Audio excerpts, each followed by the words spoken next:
জাতীয় বিশ্ববিদ্যালয় পরীক্ষা নিয়ন্ত্রণ দপ্তর থেকে একটি নোটিশ প্রকাশিত করেছে 2022 সালে অনার্স চতুর্থ বর্ষ পরীক্ষার ফর্ম পূরণ সংক্রান্ত একটা বিজ্ঞপ্তি। এখানে তারা বলছে, সংশ্লিষ্ট সকলকে জানানো যাচ্ছে জাতীয় বিশ্ববিদ্যালয়ের অধীনে 2022 সালে অনার্স চতুর্থ বর্ষ পরীক্ষার ফর্ম পূরণ ও জমাদান ইতিমধ্যে শেষ হয়েছে। বিভিন্ন কলেজ ছাত্রছাত্রী ও অধ্যক্ষ সুপারিশ ক্রমে ফর্ম পূরণের অনুমতির জন্য আবেদন করেছেন।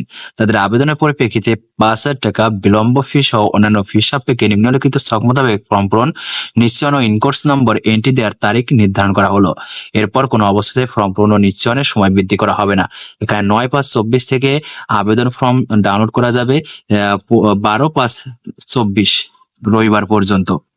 এক্ষেত্রে যারা এখনো ফর্ম পূরণ করে নেয় তারা এই 12/5/24 তারিখের মধ্যে, অর্থাৎ এখানে দেখো 13/5/24 সোমবার রাত 12টা পর্যন্ত এখানে সময় থাকবে।